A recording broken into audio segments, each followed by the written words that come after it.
Welcome back to the DualSense Replacement Battery Series. In this episode, I'm reviewing the WAVYPO brand 2-pack DualSense Replacement Battery Kit. I believe these are the cheapest batteries I've bought from Amazon so far. I'll put a link in the description. The whole kit was $13 and includes 2 batteries, a plastic pry bar, a small Phillips screwdriver, and a flat blade screwdriver.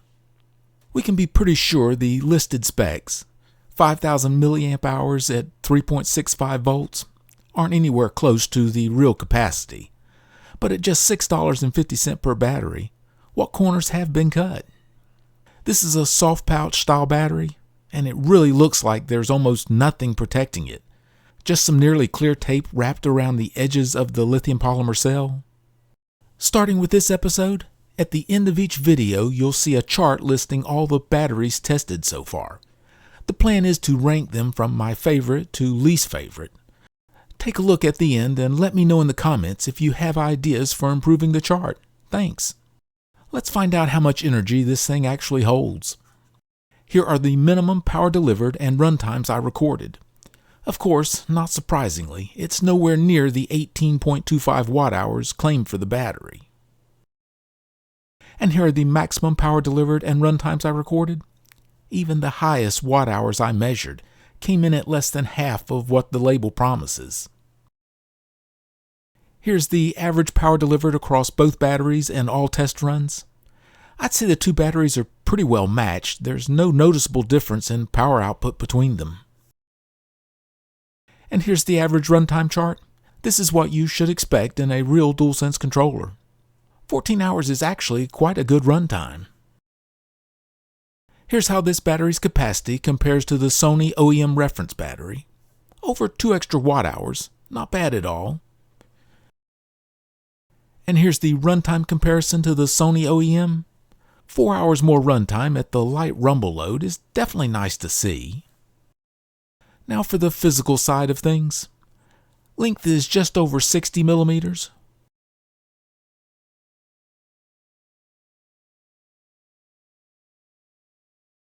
Width is just under 38 millimeters.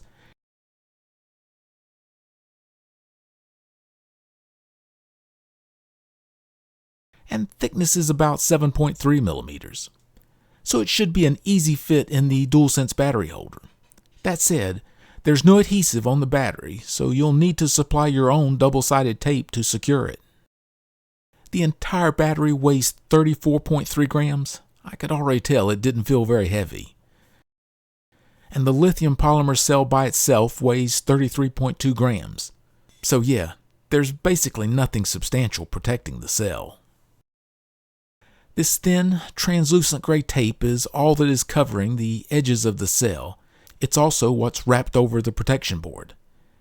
And just as I suspected, it's not high temperature tape. 460 degrees Fahrenheit melts right through it. It's also extremely thin. There is one piece of Kapton tape separating the back of the protection board from the cell. At least that's something decent. Here's the back of the protection board. The solder joints for the wires look fine. And we've got those nice fold-over spot weld tabs for the cell connections. I like those. Only 2 spot welds per tab, but they look solid. And here's the top of the protection board. It's a little hard to read, but we've got the classic DW01 protection IC and an 8205A dual MOSFET. That tiny component right next to the 1K resistor sure looks like a thermistor. And this is what the protection circuit schematic looks like. Those battery manufacturers really seem to love the DW01 plus 8205A combination. Now for the protection circuit test. Let's start with the thermistor. It's pretty cool at the bench this morning, so this is a good sign. I'm reading just over 12K ohms. Even a cheap 10K ohm resistor wouldn't be that far off these days. Just putting my hand over the battery is starting to drop the resistance. With a bit of hot air, the resistance falls like a rock. So yes, we've got a working thermistor. Nice. Discharge overcurrent protection. After a few seconds, it shuts down at 3.3 amps, pretty standard for this circuit. Discharge low voltage cutoff. it cuts off right at 2.382 volts. On the low side of 2.4, but still typical for this chipset. Charge over current takes a few seconds, but shuts down at 3 amps. Very good. Charge over voltage cutoff. Protection kicks in at 4.282 volts. Solid, well under 4.3 volts. And finally, the short circuit test. The meter doesn't even register in max reading mode.